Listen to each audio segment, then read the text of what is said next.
Bonjour à tous, aujourd'hui nous rencontrons Laura qui est bottière.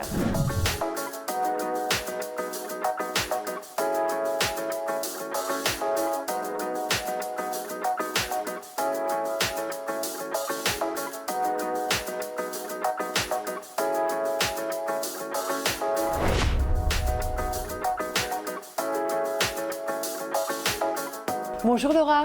Bonjour Nathalie. Et alors donc, artisan bottière, et tu m'as dit, tu es l'unique femme aujourd'hui en France, c'est ça? Oui, élève de maître d'art. Élève Voilà. de maître d'art. Parce que du coup, c'est un métier qui était toujours destiné aux hommes, en fait. Et depuis quelques années, il y a de plus en plus de femmes qui se mettent à ce métier. Mais autant qu'élève de maître d'art, oui, je suis la première. Alors Laura, explique-moi ce métier, c'est une passion, c'est ta formation de base? Alors, ça a été un véritable coup de foudre. Un jour, en fait, je suis sortie de la galerie d'art où j'ai travaillé pour aller visiter une exposition à l'Hôtel de Ville sur les derniers bottiers de Belleville, tel Maurice Arnoux, les premiers bottiers à ouvrir son atelier des femmes. Et là, j'ai découvert un groupe de femmes fantastiques qui, en fait, ils partageaient ce savoir-faire ancestral du sur-mesure pour femmes. C'est un coup de cœur. Ah oui. Et toi d'ailleurs, tu pratiques la méthode ancestrale, tu me disais, tu fais tout encore à la main? Complètement, tout à la main. Et c'est vraiment l'intérêt de mon projet, c'est de sensibiliser au fait les femmes à un produit qui est durable, qui a un très bas impact aussi sur l'environnement, parce que du coup tout est fait à la main. Et c'est un produit, en plus au niveau de la qualité, je vais te faire tester, au fait, tu vas prendre en main une chaussure, tu vas voir qu'il y a un poids qui défie toute concurrence. Ah bah, tu vas montrer ça. Et tu voulais d'ailleurs me montrer une de tes spécialités ou d'un produit, quelque chose qui te tient à cœur, tu voudrais m'en parler? Oui, au fait il y a cet été, j'ai sculpté 3 formes en bois. Sur la base des 3 modèles que j'avais imaginés pour des femmes qui travaillent, pour des femmes qui ont des enfants. La femme active ou la femme... Oui. D'accord, plusieurs situations. Exactement. Et là, du coup, j'ai sorti 3 modèles que j'ai déclinés en différentes pointures. Et du coup, je réalise un prêt-à-porter fait main. Oui. Donc, les corps de mon atelier, ça reste toujours les sur-mesures pour femmes. Mais je me suis dit que ces produits, créés de cette façon, comme du sur-mesure, en fait, avec la même qualité, avec les mêmes soins, ça pouvait en fait sensibiliser un public qui n'existe pas encore parce qu'il manque l'offre. Voilà. Tu me montres? Bien sûr, viens. J'ai un modèle pour tous les jours. Très joli. Hein.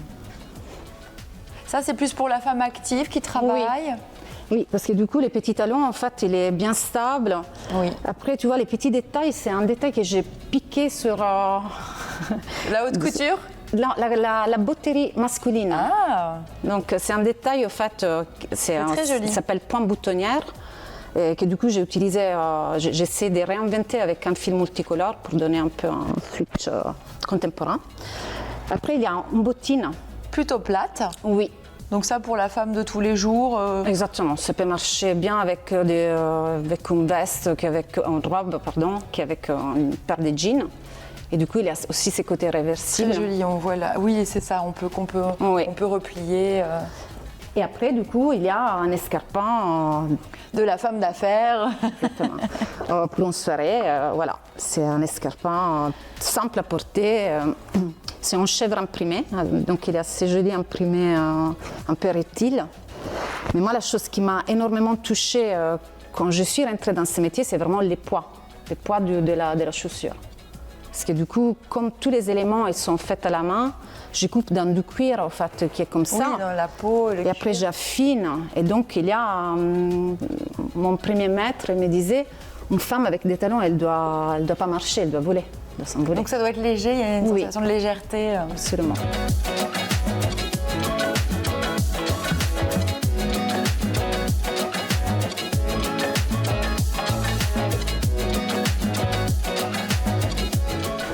Donc là, tu peux faire glisser au fait la lame. Tu vois, il a cette forme. D'accord.